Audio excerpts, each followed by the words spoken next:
Welcome to day 17 of our one-year Bible reading plan.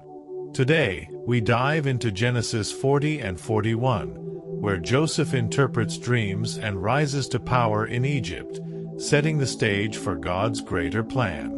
In Matthew 12 verses 22 to 50, we'll witness Jesus heal a demon-possessed man, teach about the unforgivable sin, and share powerful parables.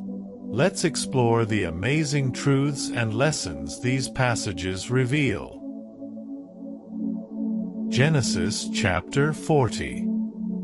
Sometime later, the cupbearer and the baker of the king of Egypt offended their master, the king of Egypt.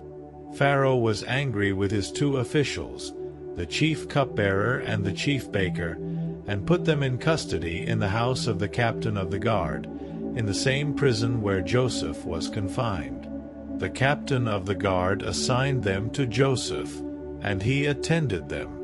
After they had been in custody for some time, each of the two men, the cupbearer and the baker of the king of Egypt, who were being held in prison, had a dream the same night, and each dream had a meaning of its own. When Joseph came to them the next morning, he saw that they were dejected. So he asked Pharaoh's officials who were in custody with him in his master's house, "Why do you look so sad today?" "We both had dreams," they answered, "but there is no one to interpret them." Then Joseph said to them, "Do not interpretations belong to God? Tell me your dreams." So the chief cupbearer told Joseph his dream. He said to him, "In my dream I saw a vine in front of me, and on the vine were 3 branches. As soon as it budded, it blossomed, and its clusters ripened into grapes. Pharaoh's cup was in my hand, and I took the grapes, squeezed them into Pharaoh's cup, and put the cup in his hand." "This is what it means," Joseph said to him. "The 3 branches are 3 days. Within 3 days Pharaoh will lift up your head and restore you to your position, and you will put Pharaoh's cup in his hand, just as you used to do when you were his cupbearer. But when all goes well with you, remember me and show me kindness. Mention me to Pharaoh and get me out of this prison. I was forcibly carried off from the land of the Hebrews, and even here I have done nothing to deserve being put in a dungeon." When the chief baker saw that Joseph had given a favorable interpretation, he said to Joseph, "I too had a dream. On my head were 3 baskets of bread. In the top basket were all kinds of baked goods for Pharaoh, but the birds were eating them out of the basket on my head." "This is what it means," Joseph said. "The 3 baskets are 3 days. Within 3 days Pharaoh will lift off your head and impale your body on a pole, and the birds will eat away your flesh." Now the 3rd day was Pharaoh's birthday, and he gave a feast for all his officials. He lifted up the heads of the chief cupbearer and the chief baker in the presence of his officials. He restored the chief cupbearer to his position, so that he once again put the cup into Pharaoh's hand. But he impaled the chief baker, just as Joseph had said to them in his interpretation. The chief cupbearer, however, did not remember Joseph. He forgot him. Genesis chapter 41. When 2 full years had passed, Pharaoh had a dream. He was standing by the Nile, when out of the river there came up 7 cows, sleek and fat, and they grazed among the reeds. After them, 7 other cows, ugly and gaunt, came up out of the Nile and stood beside those on the riverbank. And the cows that were ugly and gaunt ate up the 7 sleek, fat cows. Then Pharaoh woke up. He fell asleep again and had a second dream. 7 heads of grain, healthy and good, were growing on a single stalk. After them, 7 other heads of grain sprouted, thin and scorched by the east wind. The thin heads of grain swallowed up the 7 healthy, full heads. Then Pharaoh woke up. It had been a dream.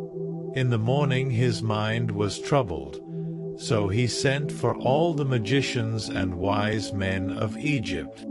Pharaoh told them his dreams, but no one could interpret them for him. Then the chief cupbearer said to Pharaoh, "Today I am reminded of my shortcomings." Pharaoh was once angry with his servants, and he imprisoned me and the chief baker in the house of the captain of the guard. Each of us had a dream the same night, and each dream had a meaning of its own. Now a young Hebrew was there with us, a servant of the captain of the guard. We told him our dreams, and he interpreted them for us, giving each man the interpretation of his dream. And things turned out exactly as he interpreted them to us. I was restored to my position, and the other man was impaled. So Pharaoh sent for Joseph, and he was quickly brought from the dungeon. When he had shaved and changed his clothes, he came before Pharaoh. Pharaoh said to Joseph, "I had a dream, and no one can interpret it.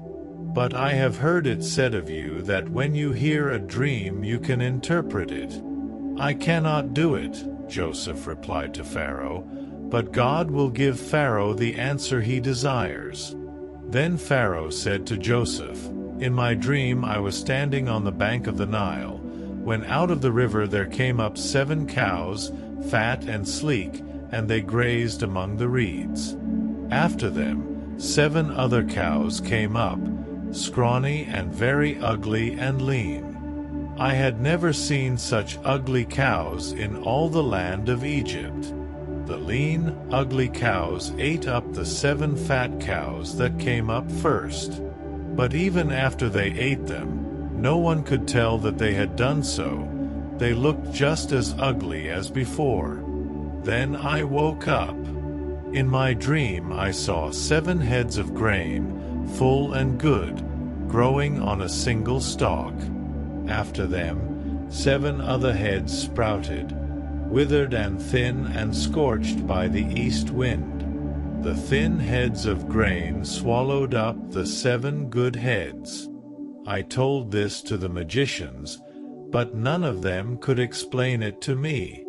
Then Joseph said to Pharaoh, "The dreams of Pharaoh are one and the same. God has revealed to Pharaoh what he is about to do. The 7 good cows are 7 years, and the 7 good heads of grain are 7 years. It is one and the same dream. The 7 lean, ugly cows that came up afterward are 7 years, and so are the 7 worthless heads of grain scorched by the east wind. They are 7 years of famine. It is just as I said to Pharaoh. God has shown Pharaoh what he is about to do. 7 years of great abundance are coming throughout the land of Egypt, but 7 years of famine will follow them. Then all the abundance in Egypt will be forgotten, and the famine will ravage the land. The abundance in the land will not be remembered, because the famine that follows it will be so severe. The reason the dream was given to Pharaoh in 2 forms is that the matter has been firmly decided by God, and God will do it soon. And now let Pharaoh look for a discerning and wise man and put him in charge of the land of Egypt. Let Pharaoh appoint commissioners over the land to take 1/5 of the harvest of Egypt during the 7 years of abundance. They should collect all the food of these good years that are coming and store up the grain under the authority of Pharaoh, to be kept in the cities for food. This food should be held in reserve for the country, to be used during the 7 years of famine that will come upon Egypt, so that the country may not be ruined by the famine. The plan seemed good to Pharaoh and to all his officials. So Pharaoh asked them, "Can we find anyone like this man, one in whom is the Spirit of God?" Then Pharaoh said to Joseph, "Since God has made all this known to you, There is no one so discerning and wise as you. You shall be in charge of my palace, and all my people are to submit to your orders. Only with respect to the throne will I be greater than you." So Pharaoh said to Joseph, "I hereby put you in charge of the whole land of Egypt." Then Pharaoh took his signet ring from his finger and put it on Joseph's finger. He dressed him in robes of fine linen and put a gold chain around his neck. He had him ride in a chariot as his second in command, and people shouted before him, "Make way!" Thus he put him in charge of the whole land of Egypt. Then Pharaoh said to Joseph, "I am Pharaoh, but without your word no one will lift hand or foot in all Egypt." Pharaoh gave Joseph the name Zaphenath-Paneah, and gave him Asenath, daughter of Potipherah, priest of On, to be his wife. And Joseph went throughout the land of Egypt. Joseph was 30 years old when he entered the service of Pharaoh, king of Egypt. And Joseph went out from Pharaoh's presence and traveled throughout Egypt. During the 7 years of abundance the land produced plentifully. Joseph collected all the food produced in those 7 years of abundance in Egypt and stored it in the cities. In each city he put the food grown in the fields surrounding it. Joseph stored up huge quantities of grain, like the sand of the sea. It was so much that he stopped keeping records because it was beyond measure. Before the years of famine came, 2 sons were born to Joseph by Asenath, daughter of Potipherah, priest of On. Joseph named his firstborn Manasseh and said, "It is because God has made me forget all my trouble and all my father's household." The second son he named Ephraim and said, "It is because God has made me fruitful in the land of my suffering." The 7 years of abundance in Egypt came to an end, and the 7 years of famine began, just as Joseph had said. There was famine in all the other lands, but in the whole land of Egypt there was food. When all Egypt began to feel the famine, the people cried to Pharaoh for food. Then Pharaoh told all the Egyptians, "Go to Joseph and do what he tells you." When the famine had spread over the whole country, Joseph opened all the storehouses and sold grain to the Egyptians, for the famine was severe throughout Egypt. And all the world came to Egypt to buy grain from Joseph, because the famine was severe everywhere. Matthew chapter 12, 22-50. Then they brought him a demon-possessed man who was blind and mute, and Jesus healed him, so that he could both talk and see. All the people were astonished and said, "Could this be the son of David?" But when the Pharisees heard this, they said, "It is only by Beelzebul, the prince of demons, that this fellow drives out demons." Jesus knew their thoughts and said to them, "Every kingdom divided against itself will be ruined, and every city or household divided against itself will not stand. If Satan drives out Satan, he is divided against himself. How then can his kingdom stand? And if I drive out demons by Beelzebul, by whom do your people drive them out? So then, they will be your judges. But if it is by the Spirit of God that I drive out demons, then the kingdom of God has come upon you.